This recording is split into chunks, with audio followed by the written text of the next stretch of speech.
Hello friends, welcome back to Code Tonight. So in today's video we will see how you can upload, delete and get files from your Azure storage account. Okay, so this is our Azure storage account that we are using, and here we have one container. Okay, so we will just see that.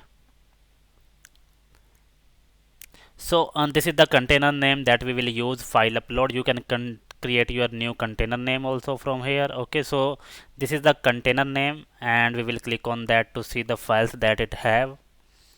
So basically it have two files over here. So what we will do is we will see how we can upload more files over here and how we can get the list of all the files, and also how we can delete the file from here from our ASP.NET Core project. Okay, so this is our API project that we are currently using. You can create a web project also, so that will also work fine.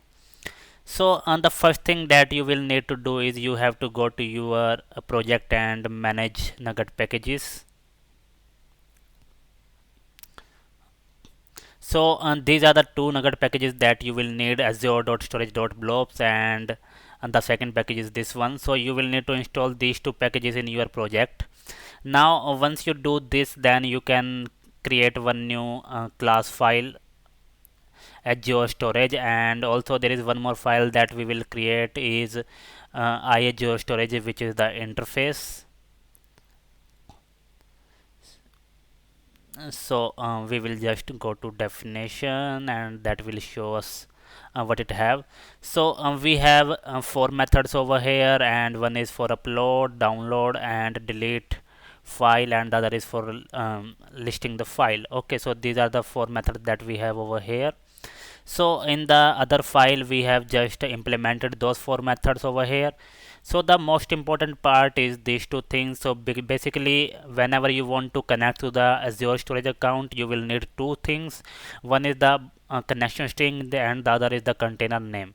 So we have stored both of these in the app setting file. So here you can see we have blob connection string and blob container name. So this is the file upload which we just seen earlier.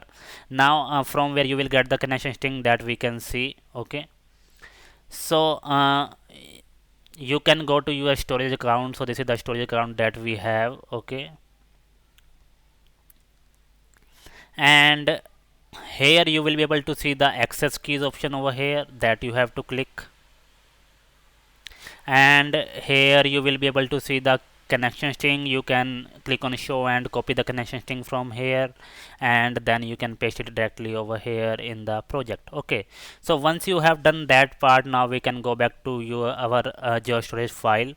So this is the first method that we have is for deleting the file. Okay, so basically you just have to pass the two values, connection string and container name, and then you will get the blob file by the file name. So file name we will pass in the API. Okay, and then we will delete the file using delete async method. Okay, now the second method that we have is for downloading the file. Okay, so we can pass these two details like we have done before, and also the file name which we want to download, and so it is checking that if the file is existing or not, and then if it is there, then we are downloading the content of the file. Okay, now the third method is for the listing the data, and here again we are initializing the connection string and container, and then we will just get all the files from the container, and we are returning back the list of the files that we have in the container.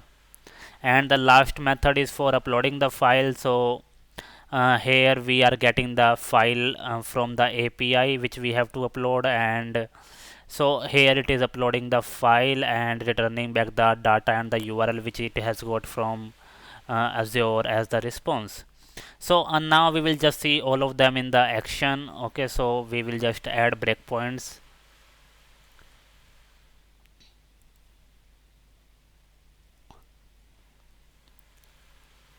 Okay, so since we have added the breakpoints, now we will just run the application.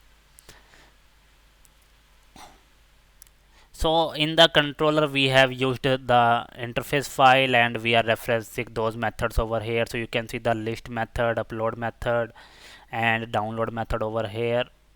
So all those methods we have used here. So we will provide you the code in the end of the video, so don't you worry about this. We will let you know from where you can copy the code. So these are the four methods. So the first method that we can use is the get method over here. So we can click on try it out and execute. So it will get here in the list method, and in the list method if you go inside this, you will see we have got the connection string and the container name, and then we can get all the files from the blob. So basically there are two files currently in the blob. Okay, so it will return back the URL and name of those two files. Okay, so you can see the URI, which is the URL of that uh, blob file.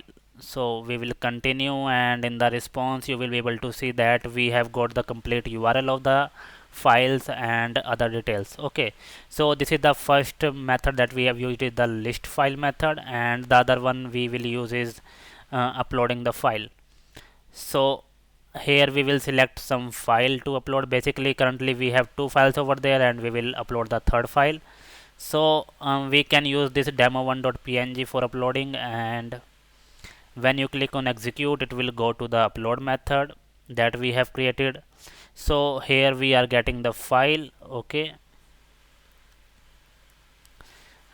and here you will see that we are reading the stream and uploading the file on the blob client. Okay, so then it is returning back the URI which it has got from Azure Storage.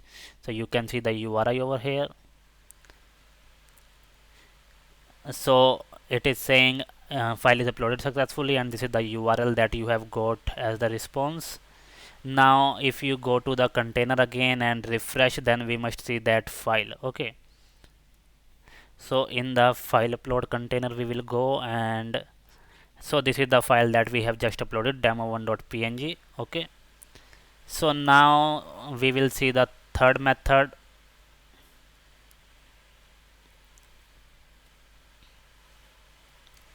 So the third method that we will use is the delete method. Okay, so now we will copy the demo1.png name that we have just uploaded previously. So we will try to delete that file. So we have entered the name, and when you execute, it will go to the delete method, and here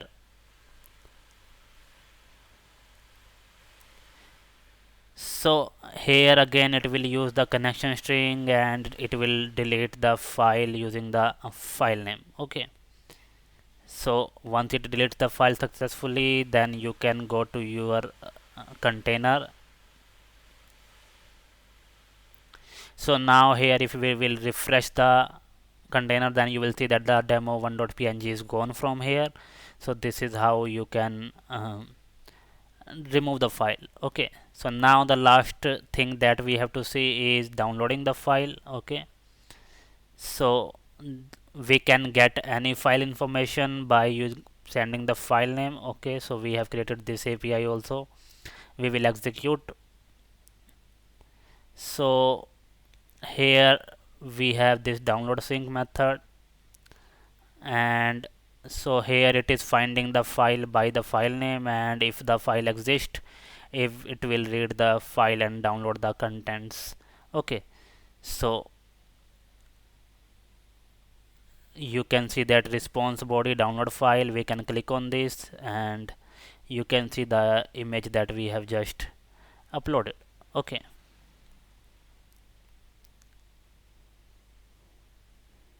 so this is, you can see the image is uploaded which we have downloaded. Okay, so about this one thing that we missed is you can go to program CS file, and here we have to also add this in the services. So we have to basically initialize the interface and the class. Okay, so if you are using earlier version of .NET Core, then you can do this in the startup.cs file, but basically this is .NET Core 6.0, so we have to do it in the program.cs file. So if you have any kind of issue, then you can also comment on the video, and if anything not working for you, then you can ask us in the video comments. So now about the code, we will provide you a direct link, but what you can do is you can go to our official website codetonight.com, and so here on the right side you will be able to see the blog how to use Azure Blob Storage in an ASP.NET Core Web API. Okay, so this is the blog that is having all the code that we have just seen in the video. So you will be able to see all the code that we have just seen in the demo. So you can use that and let us know if you face any kind of issue. So thanks for watching, guys.